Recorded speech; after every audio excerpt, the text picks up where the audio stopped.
Check it out. Adam Schefter goes on with Pat McAfee. How the Niners and Bosa came to an agreement. Here's what happened. Essentially, in the morning, both sides thought that they were a ways away, far apart from getting a deal done. The exact language that was huge to me was huge gaps between the two sides. And the Niners have been despondent about this particular negotiation and very concerned about the way it was going. And they really believed that Nick Bosa wasn't going to make it back in time for the game on Sunday at Pittsburgh. And so Kyle Shanahan was getting ready to meet the media, and they had their vice president of media relations, Corey Rush, in there debriefing him, saying some of the things that he should be answering about the Nick Bosa situation. Now, nothing different to tell you guys. Very sorry. Wish we had him. And then literally the news drops. It's on Twitter. There it is. Nick Bosa, new deal. Gets the deal done. Okay, yesterday I laughed at the idea that Kyle Shanahan just found out on Twitter.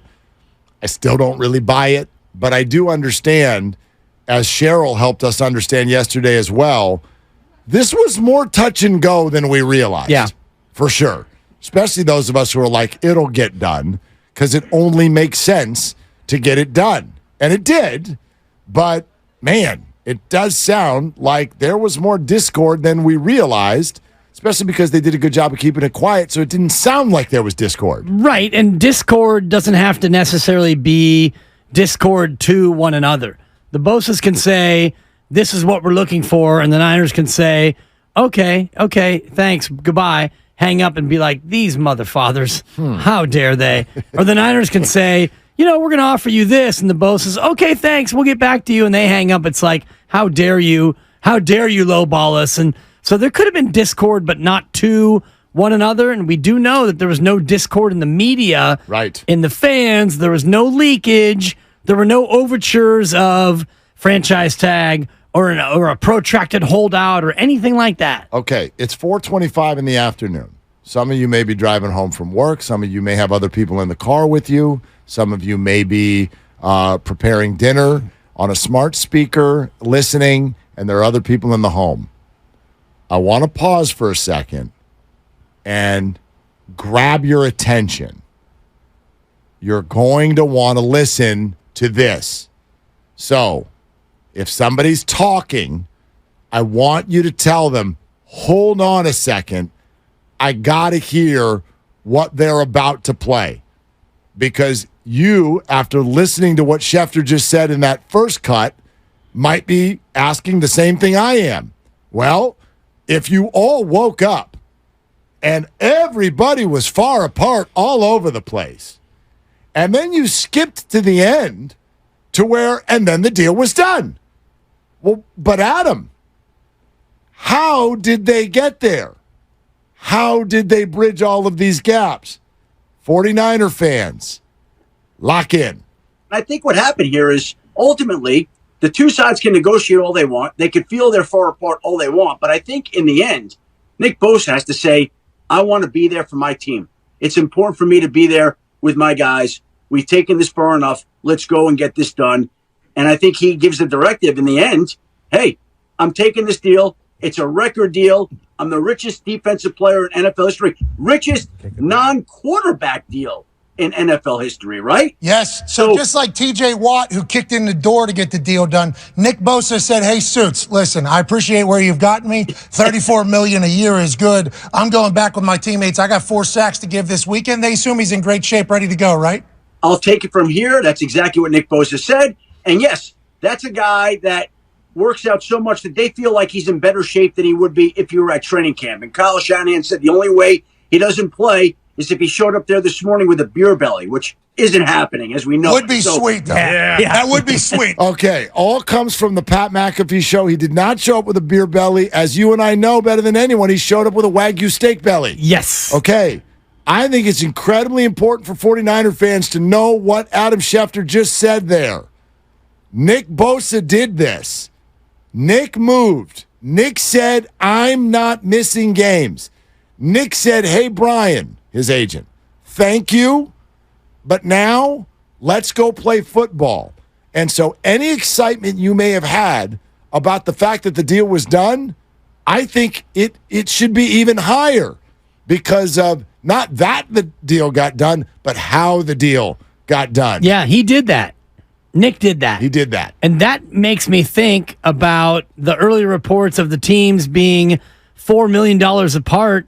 Does that make you think what their offer or what the Bosa camp might have been asking for? Because if Nick just said on a Wednesday, I'm not missing games, to his agent, hey, Brian, we're doing this. I'm going to go play football with my guys. That tells me that they, at some point, settled for less than what they were either asking for or where they drew a line. If Nick comes out on Wednesday and says, enough is enough, I want to play football, we're taking this deal, I'm already going to be the highest paid, I've got the Triple Crown and AAV and total money and total guarantees, what are we doing here, Brian? What are we holding out for anymore? So I wonder what that number was that they were asking for. If Nick said enough's enough, we're only taking 34. I'm sure what you've been indicating for a number of weeks was probably true. They were asking for 35, maybe 36. Right. I don't know. But I do know this. I think everybody in a good, real negotiation where the two sides have respect for one another, when it's over, both of them have to have moved. Absolutely. You have to move. You can't, and that's why it's so important where you start.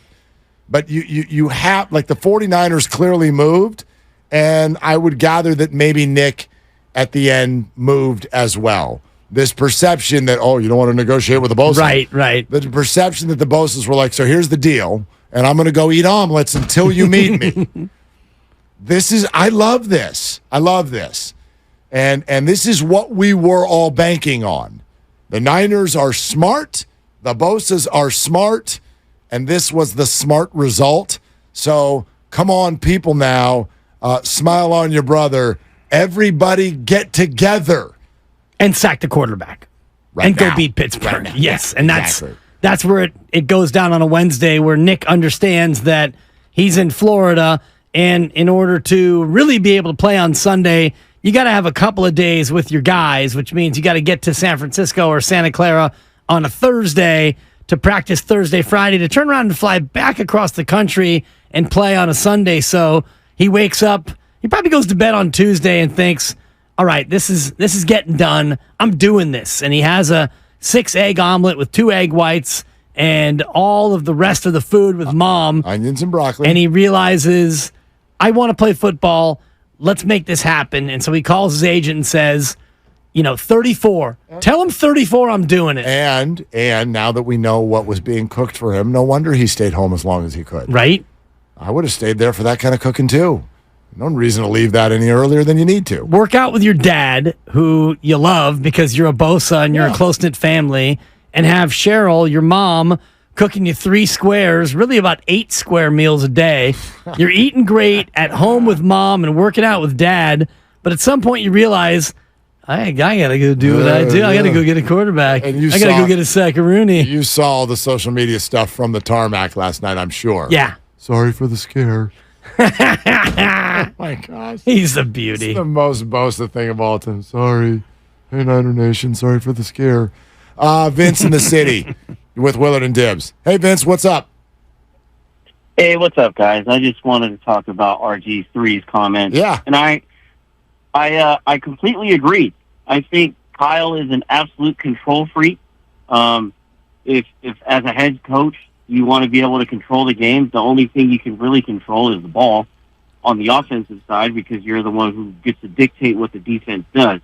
That being said, I think Kyle believes in his system in the offense so much so that he thinks he can get whatever quarterback will follow the game plan and win the game. Also, I think the big draw with having a quarterback on a rookie deal is that it allows for other players to get paid that you can't necessarily scheme for, like a Nick Bosa. You can't try to game plan to have a defensive player wreak havoc the way that you can with, not anybody. Only a Nick Bosa type player can do something like that. So I think he's an absolute control freak. And I think if Alan Smith was like 5 years younger, he'd be perfect with this offense. Oh, maybe Vince. Thanks. I just think we we seem to believe that because Kyle likes to call the plays, wants them to go a certain way, he wants someone to see it, he wants someone, if you want to say that he can control, that's fine. I just don't think that means he likes lesser football players, right? I mean, Brock Purdy is, I like him, and I think it's going to be fascinating to see what he does next. He's not Patrick Mahomes. So, like, I feel like some people think that Kyle Shanahan would rather have Brock Purdy than Patrick Mahomes. Almost, not because of, even the ad-libbing, but because of the gravitas. Like, haven't you heard a lot of people say that? Kyle likes Brock because he's a 7th-round draft pick, so what the hell can he say? Sure. He can't look at you and say anything. Patrick, though, he can walk in the room and be like, what are you going to do, coach? I'm the best player in the game. I don't know that Kyle's, scared of that or hates that. I think a coach wants the best player he can possibly get. And why does Patrick Mahomes have that power in Kansas City? It's because he's won 2 Super Bowls, and he led the league last year in yardage and quarterback rating, and he's an MVP. So if you get to that level, if Kyle Shanahan has that quarterback on his team, he's not going to try to be a control freak over that player. If Kyle wins 2 Super Bowls with Brock Purdy's going to have a much louder voice in the room. He's going to be paid at a lot higher of a rate than he is now, and a lot of things will change. But I don't think that Kyle Shanahan is looking at Brock Purdy and thinking, all right, Brock, you got 2 years, maybe 3, and then you're going to want to be paid. And you know what? I can't have a highly paid quarterback with an ego around here, so you're going to have to go. I'm going to use a 7th-round pick to find your replacement because I just can't have a confident, outspoken, egotistical quarterback who wins on my team. I mean, it's nonsense. No, I agree with you, but it is interesting when we think about this because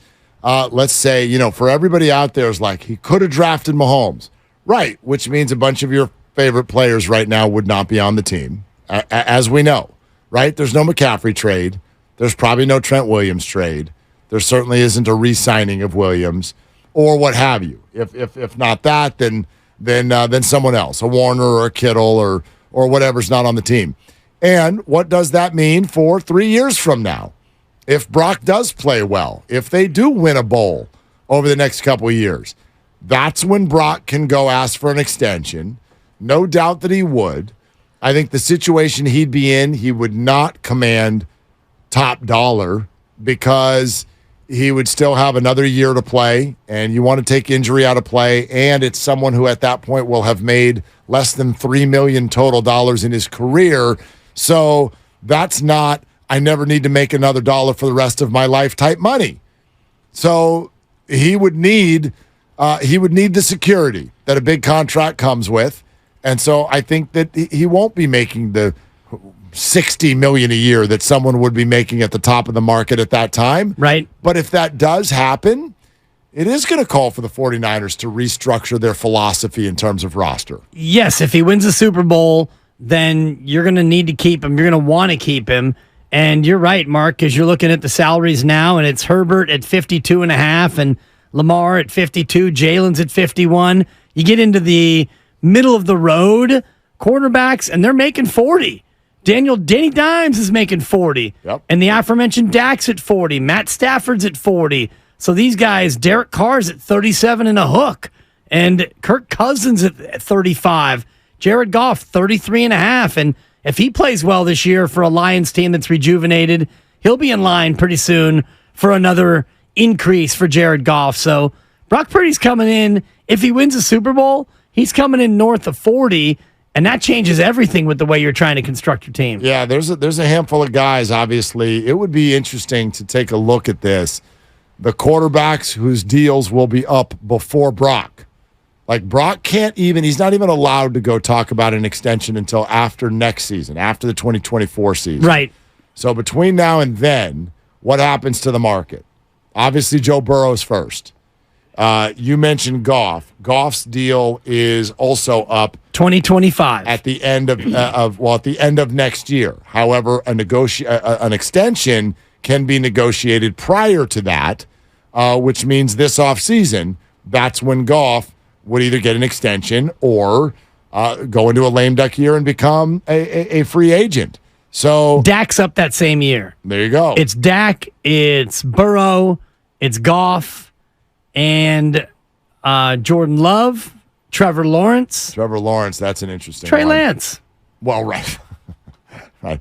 Justin Fields. Zach Wilson. Justin Fields, too. Yeah. So, I mean, that's the group he's going to be in. And again, if he doesn't win a Super Bowl, then I think it becomes more interesting because will Kyle be tempted to go out there and grab one of these more established guys or rack it back and get another rookie on a rookie deal?